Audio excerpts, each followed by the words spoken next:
या ठिकाणी आपल्याला सेड आणि तुती लागवड ही स्वखर्चाने करावी लागते। हे पैसे नंतर निघत राहतात, त्यामुळे अनुदानाच्या भरोशावर रेशीम शेती करायला परवडत नाही। कारण सेडचं जे बिल आहे 1 लाख सरासरी 1.5 लाख रुपये, ते बिल आपल्याला वर्षाच्या शेवटी दाखल करावे लागतं। म्हणजे जर 2025 मध्ये तुम्ही अर्ज केला तर मार्च 2026 पर्यंत आपल्याला ते मार्च 2026 मध्ये ते आपल्याला दाखल करावं लागतं आणि तिथून पुढे जेव्हा बजेट पडेल तेव्हा त्या पैसे आपल्याला मिळतात। त्यामुळे ती पैसे लवकर मिळणं हे शक्य होत नाही। त्यामुळे त्याच्या भरोशावर किंवा कुणाकडून कर्ज काढून रेशीम उद्योग चालू करणं हे धोकादायक असू शकतं। जर वाढती महागाई, बाजारभावातील कापसाच्या किंवा शेतमालाच्या बाजारभावातील अनिश्चितता यामुळे शेतकऱ्यांना शेती हा उद्योग परवडत नाहीये। जर शेतकऱ्यांना शेती मध्ये जर काम करायचं असेल तर शेतीमध्ये आपल्याला जोड व्यवसाय करणं गरजेचं आहे आणि त्यामध्ये असा व्यवसाय निवडणं गरजेचं आहे ज्यामध्ये आपल्याला मंथली पैसे येतील। तर बंधूंनो, असा महाराष्ट्रामध्ये सध्या एकमेव उद्योग उदयास आलेला आहे, तो म्हणजे रेशीम उद्योग। जर आपण रेशीम उद्योग चालू केला तर त्यामधून आपण दर मंथली आपण त्यामधून उत्पन्न घेऊ शकतो। तर याच रेशीम उद्योग बद्दल आज आपण या व्हिडिओमध्ये महाराष्ट्र शासन रेशीम उद्योगाला ज्या शासकीय योजना देतं, अनुदान देतं, ज्यामध्ये मनरेगा आणि सिल्क समग्र 2 या 2 योजनेमधून महाराष्ट्र सरकार शेतकऱ्यांना रेशीम उद्योगाला चालना देण्यासाठी जे अनुदान देतं, त्यामधील जी मनरेगा ही योजना आहे त्यामध्ये शेतकऱ्यांना कशा पद्धतीने आपण अर्ज करू शकतो, त्यामध्ये आपल्याला उत्पन्न अनुदान कशा पद्धतीने मिळणार आहे, ते अकुशल कसं मिळणार आहे, कुशल किती मिळणार आहे, याबद्दल सविस्तर माहिती आपण या व्हिडिओमध्ये घेऊया। सध्या महाराष्ट्र शासनाने 8 जानेवारी रोजी एक GR निर्गमित केलेला आहे।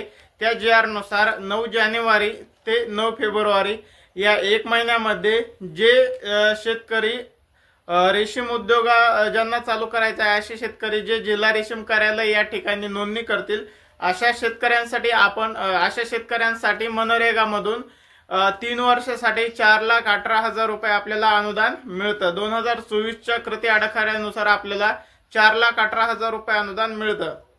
तर ते कशा पद्धतीने मिळतं ते आपण या व्हिडिओमध्ये पाहणार आहोत। शेतकरी बंधूंनो, सर्वात प्रथम जर तुम्हाला रेशीम उद्योग चालू करायचा आहे आणि त्यामध्ये जर आपल्याला मनरेगातून अनुदान घ्यायचं असेल तर त्यासाठी सर्वात प्रथम आपल्याला जिल्हा रेशीम कार्यालय या ठिकाणी जाऊन नोंदणी करणं गरजेचं आहे।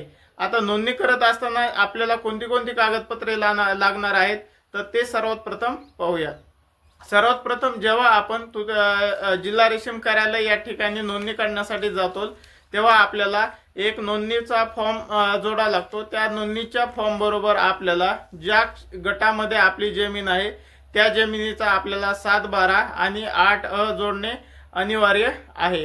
त्या जमिनीमध्ये त्या गटामध्ये आपली कमीत कमी जमीन ही 1 एकर असायला पाहिजे। म्हणजे शेतकरी महत्त्वाचं काय तर शेतकरी हा मनरेगामध्ये अर्ज करण्यासाठी अल्पभूधारक शेतकरी असणं गरजेचं आहे।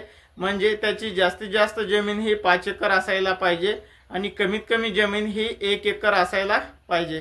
त्याचबरोबर शेतकरी बंधूंना आपल्याला आधार कार्ड जोडणं गरजेचं आहे। आधार कार्ड बरोबर आपलं आधार संलग्न ज्या बँकेत खाता आहे त्या बँकेचं पासबुक जोडणं गरजेचं आहे। या 3 गोष्टीनंतर आपल्याला या ठिकाणी जॉब कार्ड जोडणं गरजेचं आहे।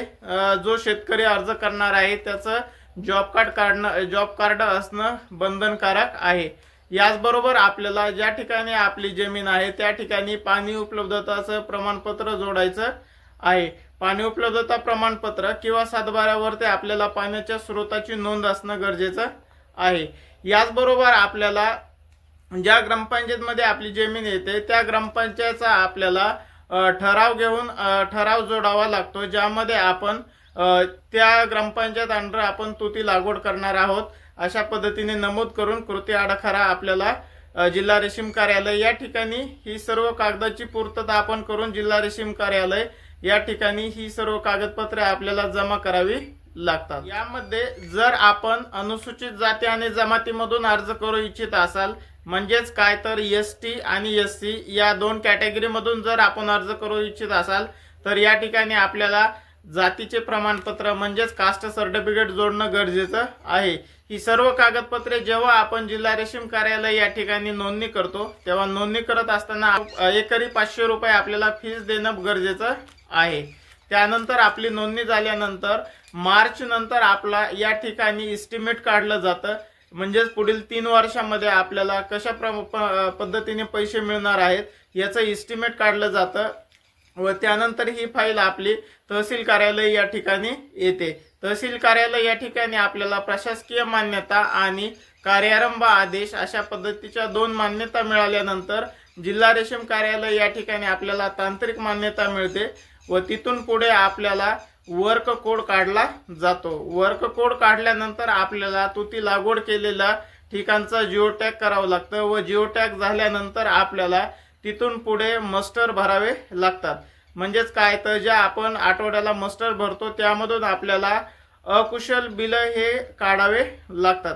आता यामध्ये आपल्याला अकुशल काय आणि कुशल काय ते किती बिल असतं ते या समोर आपण समजून घेणार आहोत। आपण मनरेगा मधून अर्ज केल्यानंतर आपल्याला जे एस्टिमेट आपण आपलं इंजिनियर जो आपला एस्टिमेट देतो त्यामध्ये आपल्याला कुशल मधून किती पैसे निघणार आहेत, आपल्याला सेडचे पैसे किती निघणार आहेत आणि आपल्याला मजुरी किती निघणार आहे या सर्व गोष्टी एस्टिमेट मध्ये नमूद असतात। तर त्यामध्ये कशा पद्धतीने असतात तर जे आपण सुरुवातीला तुती लागवड करणार आहोत, खड्डे खणणार आहोत, तुतीची जोपासना करणार आहोत, यासाठी आपल्याला पहिल्या वर्षामध्ये 282 मजूर लागत असतात। तर 282 मजुरासाठी आपल्याला 297 रुपये हजेरी याप्रमाणे आपल्याला त्या ठिकाणी हजेरी मिळत असते। तसंच दुसऱ्या वर्षी आपल्याला या ठिकाणी 200 मजुराची आपल्याला हजेरी मिळते आणि तिसऱ्या वर्षी 200 मजुराची हजेरी मिळते। तर अशा पद्धतीने आपल्याला पहिल्या वर्षी 83,764 रुपये आपल्याला अकुशल मधून म्हणजेच मजुरी मधून मिळतात। त्यानंतर जे आपण साहित्य खरेदी करणार आहोत ज्यामध्ये खते असतील, संगोपन साहित्य असतील, औषधे असतील, यासाठी आपल्याला 30,000 रुपये मिळतात। तसेच पहिल्या वर्षी आपण जे शेड बांधणार आहोत, शेडचे खड्डे करणार असेल, पत्रे टाकणार असेल, जाळी तयार करणे असू द्या, मध्ये कटाडा बांधणे असू द्या किंवा मध्ये कोबा करणे असू द्या, यासाठी आपल्याला 213 मजूर लागतात। तर 297 रुपये रोजाप्रमाणे ती हजेरी मिळते व या सर्व गोष्टी नंतर आपल्याला शेडचं बिल आपल्याला मिळतं। तर त्यामध्ये आपल्याला 1,18,000 रुपये शेडचं बिल या ठिकाणी मिळतं। तर पहिल्या वर्षामध्ये ही सर्व गोष्टीचे आपण जर टोटल केलं तर 2,65,000 रुपये 2,65,000 रुपये आपल्याला मजुरीमधून या ठिकाणी मिळतात व शेड कुशल आपल्याला 1,53,000 रुपये शेडचं कुशल बिल निघतं। म्हणजेच आपण 1,53,000 रुपये वन टाइम मध्ये आपल्याला मिळतात व बाकीचे जे काही पैसे असतील ते आपल्याला मजुरीमधून काढावे लागतात। अशा पद्धतीने दुसऱ्या वर्षामध्ये 60,000, तिसऱ्या वर्षामध्ये 60,000 रुपये आपण हे अकुशल मधून निघतात व पहिल्या वर्षी उर्वरित बाकी सर्व गोष्टी आपल्या म्हणजे सरासरी 2,98,000 रुपये आपले पहिल्या वर्षामध्ये निघतात। अशा पद्धतीने कृती आराखड्यामध्ये या गोष्टी नमूद असतात, त्या पद्धतीने आपल्याला मस्टर भरून ही पैसे काढावे लागतात। मनरेगा मधून अर्ज केल्यानंतर पुढील 3 वर्षांमध्ये आपल्याला अशा पद्धतीने पैसे काढावे लागतात। जर आपण मस्टर भरले नाही आणि 3 वर्षांमध्ये जर आपण हे पैसे काढून घेतले नाही तर 3 वर्षांनंतर आपलं बजेट हे 0 होतं व आपल्याला त्या ठिकाणी नंतर पैसे काढता येत नाहीत। तर यासाठी आपल्याला ही माहिती असणं गरजेचं आहे। आता या ठिकाणी जे नवीन शेतकरी अनुदानाचा विचार करतात त्यांच्यासाठी सर्वात महत्त्वाचं म्हणजे या ठिकाणी आपल्याला शेड आणि तुती लागवड ही स्वखर्चाने करावी लागते। हे पैसे नंतर निघत राहतात, त्यामुळे अनुदानाच्या भरोशावर रेशीम शेती करायला परवडत नाही।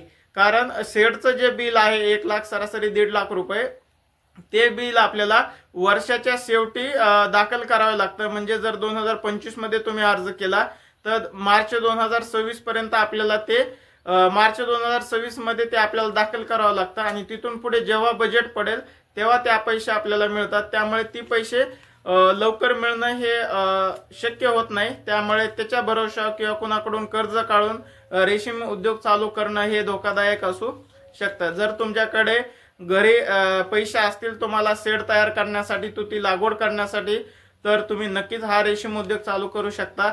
सध्याचे बाजारभाव हे खूप छान आहेत। सध्या रेशीम उद्योगामध्ये तुतीला आपल्या कोसल्याला सरासरी 500 ते 700 रुपये किलो पर्यंत बाजारभाव पाहायला मिळत आहेत। त्यामुळे बाकी पिकांपेक्षा रेशीम उद्योग हा परवडत आहे। परंतु जे सुरुवातीला आपल्याला महत्त्वाचं रेशीम शेड असतं, तर ते रेशीम शेड तयार करण्यासाठी सरासरी आपले 3 लाख रुपये खर्च होतात। त्यामुळे 3 लाखाचं नियोजन आपल्याला करणं गरजेचं आहे। तुम्हाला ही माहिती कशी वाटली कमेंट बॉक्समध्ये नक्कीच कळवा। पुढील व्हिडिओमध्ये आपण सिल्क समग्र 2 या योजनेमध्ये आपल्याला किती रुपये अनुदान मिळतं, त्यासाठी अर्ज कसा करायचा व त्यामध्ये आपल्याला 1 एकर लागवड केली तर किती रुपये मिळतात आणि 2 एकर साठी किती रुपये मिळतात याबद्दल सविस्तर व्हिडिओ आपण पुढच्या व्हिडिओमध्ये बनवूया। थँक्यू।